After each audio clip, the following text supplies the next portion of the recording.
শেখ হাসিনার দেশত্যাগের পর ডক্টর মোহাম্মদ ইউনূসের নেতৃত্বে বাংলাদেশে গঠিত হয়েছে অন্তর্বর্তী সরকার। এরপর থেকেই বাংলাদেশে একের পর এক অর্থনৈতিক ও রাজনৈতিক সংকটের মধ্য দিয়ে যাচ্ছে।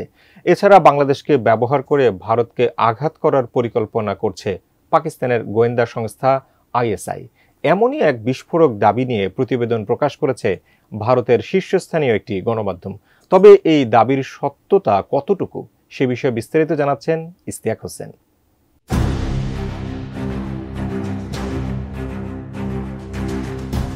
বাংলাদেশের প্রধানমন্ত্রী শেখ হাসিনাকে জোরপূর্বক অপসারণের লক্ষ্যে কাজ করা বিভিন্ন দল ও রাজনৈতিক গোষ্ঠীর মধ্যেই এবার উত্তেজনা দিন দিন বৃদ্ধি পাচ্ছে। আর বাংলাদেশের অবস্থা যে কতটা সংকটাপন্ন তা 25 ফেব্রুয়ারি বাংলাদেশের সেনাপ্রধান জেনারেল ওয়াকারুজ্জামান এক বিবৃতিতে স্পষ্টতই উল্লেখ করেছেন। তিনি অনেকটা হুঁশিয়ারি দিয়ে বলেছেন, বাংলাদেশের পরিস্থিতি স্বাভাবিক না। অভ্যন্তরীণ কোন্দল এখনই থামানো না গেলে দেশের স্বাধীনতা এবং সার্বভৌমত্ব বিপদগ্রস্ত হতে পারে।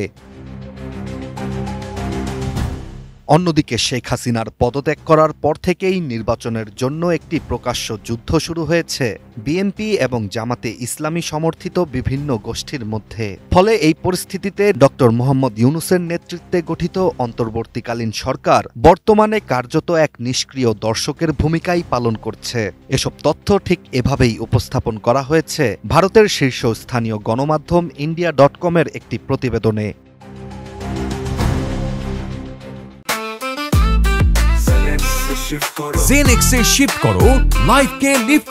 প্রতিবেদনটিতে আরও জানানো হয়, বাংলাদেশের বর্তমান পরিস্থিতি এমন যে ইসলামী উগ্রবাদীদের সাথে জোটবদ্ধ রাজনৈতিক দলগুলোর আগ্রাসনের সামনে স্থানীয় পুলিশ পুরোপুরি অকার্যকর হয়ে পড়েছে। উগ্রপন্থীরা এতটাই বেপরোয়া হয়ে উঠেছে যে তারা এখন সেনাবাহিনীকেও আক্রমণ করছে, যার উদাহরণ হিসেবে তুলে ধরা হয় কক্সবাজারের বিমান ঘাঁটিতে দুষ্কৃতকারীদের হামলাকে। এসব সমস্যা তুলে ধরেই প্রতিবেদনটিতে বলা হয়, বাংলাদেশ বড় ধরনের বিপদের একদম দ্বারপ্রান্তে।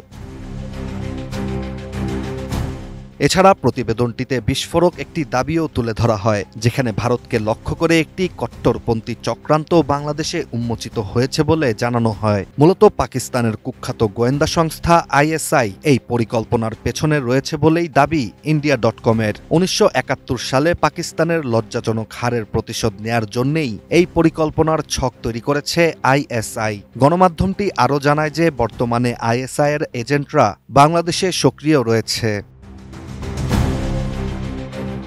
কিন্তু অবাক করার বিষয়টি হচ্ছে, ভারতের শীর্ষস্থানীয় এই গণমাধ্যমটি কোনো প্রকার তথ্য, সূত্র বা প্রমাণের উদাহরণ ছাড়াই একটি গল্প কাহিনী তুলে ধরেছে নিজেদের প্রতিবেদনে। যদিও এই ধরনের বিষয় বাংলাদেশের জন্যেও উদ্বেগজনক, কিন্তু তথ্য প্রমাণ ছাড়া India.com-এর এই প্রতিবেদনটি অনেকটা প্রোপাগান্ডা ভিত্তিক সংবাদ বলেই ধারণা করা হচ্ছে।